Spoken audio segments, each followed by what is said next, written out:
right, this is Gavin with Baker Labs, and today I've got Dr. John Rogers of Rogers Family Dental in Greenville, Tennessee, and who's also the co-host of the Dental Guys. And so super excited to have him join us today to talk about how his practice has been impacted, what they're doing with their patients and with his team, and how they're communicating. So, John, thanks for being here. Really appreciate you having the time.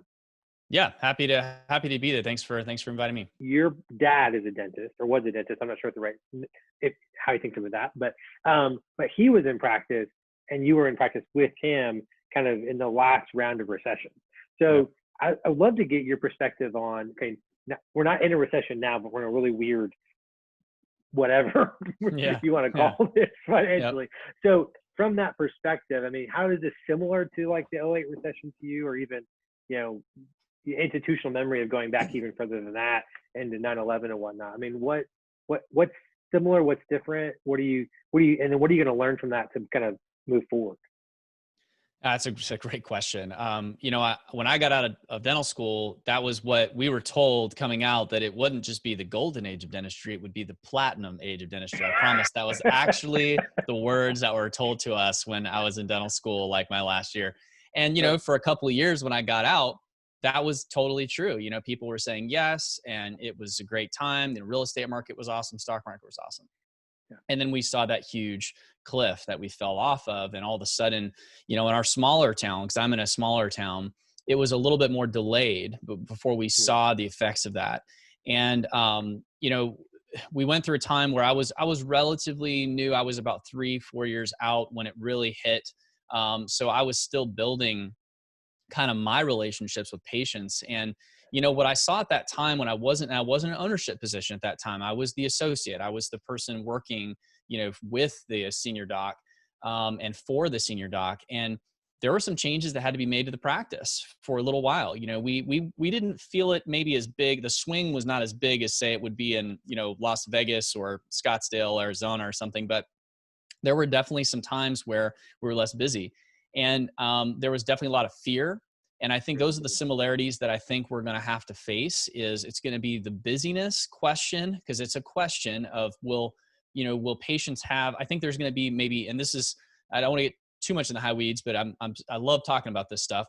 I feel like it's actually going to be an interesting time because it's so different in a couple of ways. Number one is, back at that time, the people that were still getting elective procedures done were the older generation. So they still weren't as affected by the recession. And this was maybe the silent generation, the greatest generation, as we sometimes call them, because they were savers and they weren't invested in crazy stuff. So they didn't lose a lot of money during that time. And so they were still coming in and getting their elective stuff done. But a lot of my patients during the recession of 08, 09 that were still coming in were the insurance-driven patients. And I think if you have a practice that has insurance, you're going to have a little bit more steady flow coming back into this time. But I think the big change there's two fundamental changes that to me are going to make this completely different. One is the economy is actually fine, like other than this craziness, right? Yeah. Like the fundamentals of the economy are excellent. And I feel like we're going to bounce back for sure much quicker. So I think that's going to take my patients who back in 08, 09 lost 40% of their money in their retirement.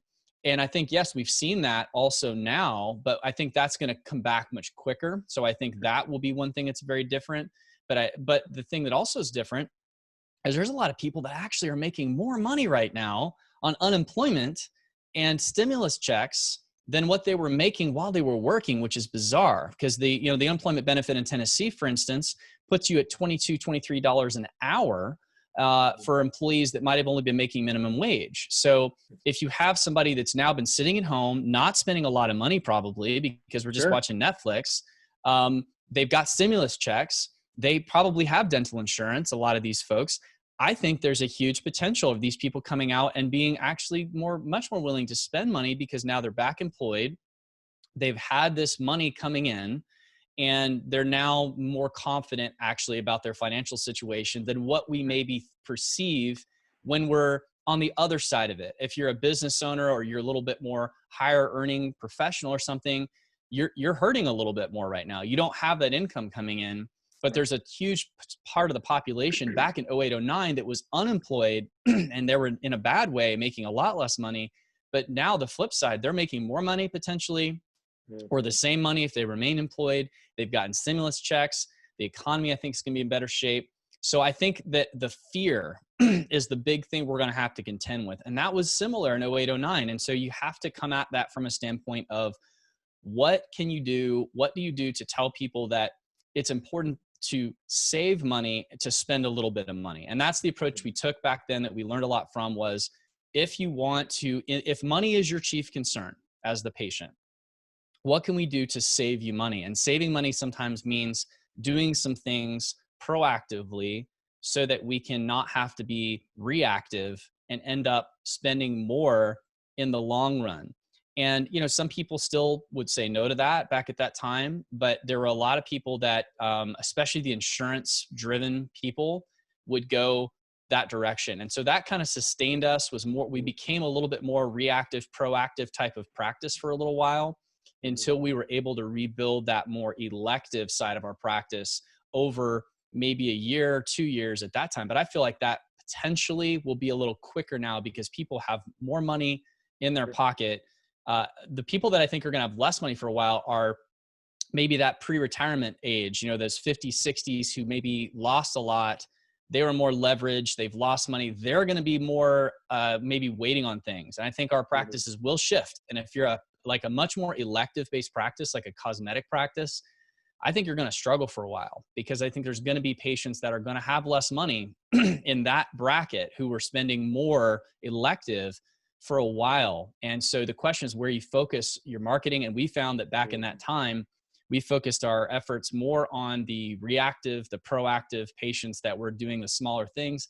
That ended up, we got more for our money, I guess, with spending time on those patients. I know that's a long answer, but it's something that we really, I feel like we did learn some stuff from that, but we're going to build a little differently now because I think we're not going to have some of those same challenges. Yeah, John, there's a lot of gold or platinum, if you will, in that statement, right? Because I'm just going to unpack it a little bit because you basically said, and I'll put in my words and you fix it. But basically you're saying if I was a patient and I came in and you saw that I had 3 cavities, and you'd say we need to take those cavities out or whatever you do, replace them, and you'd say okay, that's going to cost X thousands of dollars. And I said I don't want to do that right now. I can't afford it. I don't want to spend the money. You're basically saying you would come back and say, listen, if we take care of them now, you're going to spend this much money. But if you wait 6 months, a year, however long, it's going to cost this much money, and you're going to be in pain in the midst of that. So exactly. Is that basically okay? Exactly. I mean, that's the approach. And we use that all the time, but it's especially, I think now, because that difference of filling versus in our world, like the next step would be like, if it got real big, a root canal and a crown, you go from, $200-$300 to $2,000-$3,000 with just a matter of months. And if you can really impress that on your team, going back to your team, because it's more when they're in the hygiene chair, when they're talking to the front office team, if they understand that, they have a good reason to recommend that treatment to the patient. And the people that say no to that, the other benefit is if they say no, well, in 6 months, when they need that root canal and crown for a couple $1,000s, there's a different relationship you have with them now. They're not upset with you. They're like, well, you told me. And so now that translates into, they will get it done, whether they kind of like it or not. But you're trying to, if you show them that you care about that side, hey, I understand, Mrs. Jones, it sounds like money is a chief concern for you. I totally get that.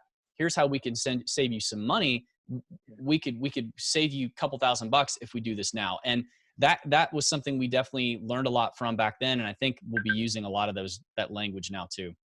Yeah, that's really good. Did you, in terms of the marketing side of that, did you actually do any messaging externally about that, or is that really more of a team builder so that when someone was in the chair, you got this, you got the X-rays back, or whatever, and you said, okay, great. Here's what it was. Where was it? Where was the message of that almost all internal. It's very tough to do that. I mean, I think you could do it externally if you were really good at the verbiage. You could, because I think it's a good general rule to say, hey, don't put stuff off. I think most people understand that, but we found that it was so specific, that everybody's case was so different. If you could take it case by case and just kind of keep in mind with the team, we were always emphasizing that every morning when we had our morning meeting, we'd say, hey, just remember, it's the time people are feeling a lot of uncertainty and they're concerned about money. So if you hear that being a concern of theirs, remember some of those kind of words you can use to help to encourage them that, hey, you can take care of their problem and accomplish their goal.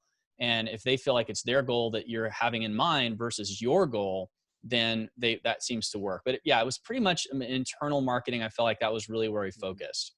Yeah, that makes sense. I mean, I think when we work with our clients, we tend to, we talked about routine earlier. I mean, it's really hard to change someone's behavior.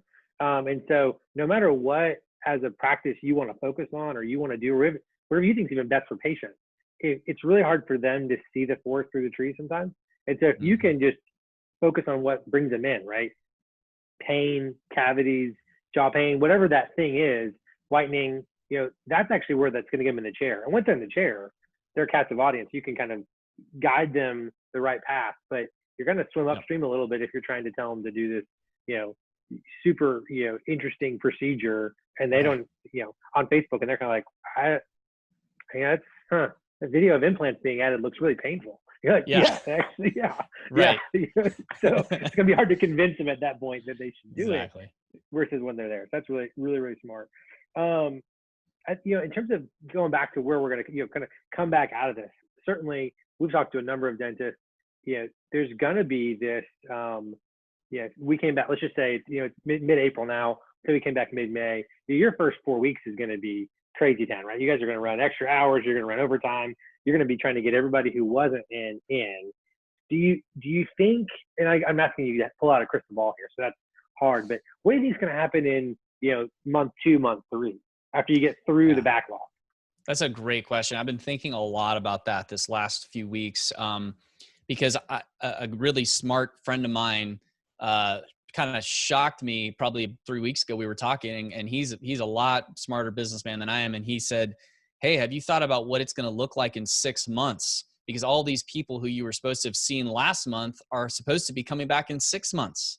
So if you don't find a way to get these people in ASAP, you're going to have not only a hole right now, but in 6 months, how's your fall going to look? You're going to be in a big problem there. So I think that, initially are exactly as you said, it's going to be trying to get that backlog taken care of as soon as we possibly can. But I think the thing that's going to take time is going to be building back into the doctor procedures. I think that the hygiene and the cleanings and things like that, people, I believe, and this is my crystal ball for sure, I'm not sure, but I believe that people are going to want to come back into that routine. We've talked a lot about routine today, and it's good, because I think that routine makes people feel like they're normal. And I think people right now just crave that normalcy. They just want that. And I think we can really use that as a good tool to say, hey, come back and see us, get back in your normal routine, make sure you're healthy. Everybody's concerned about health and routine right now. So really focus on that. The doctor procedures will be the thing that'll be interesting, because it takes a certain amount of seeing patients in those hygiene rooms for the doctor to diagnose and then to schedule and then to actually execute the treatment. And yes, we had a backlog of patients who were scheduled with me and my associate, but how many of those people are going to change what they want to do, or the timing? And if we work overtime and we get all those people in, are we still going to have that same busyness in 2 to 3 months? I don't know. And I think what I'm telling my team is, okay, guys, we're going to pull out all the stops for the first, few weeks. And we're going to basically just try to hit everything we can, hoping that we can get patients right back into routines and we can get them to schedule for the work that they already needed to have done. But we're also going to say, hey, there might be a possibility that we see a lull after a month or two of that, and we might have to pull back a little bit, and we might have to sort of build up a little bit. And I think that will be the thing that remains to be seen. I'm more on the hopeful side, more on the abundance mindset side, that people are going to want to have that normal again and get their work done. But I do think there will be some patients who will say, hey, I want to wait. I'm worried. There is a lot of fear.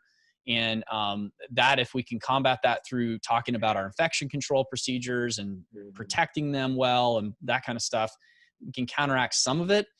but I do think we're probably going to see a little bit of a dip, and we're going to have to be prepared for the possibility that we might also, or we might again have to have a little bit of buildup of cash to kind of sustain us through that time. And plus, there's going to be a lull in the insurance payments as well for 30 to 60 days too, because they're crushed right now as well.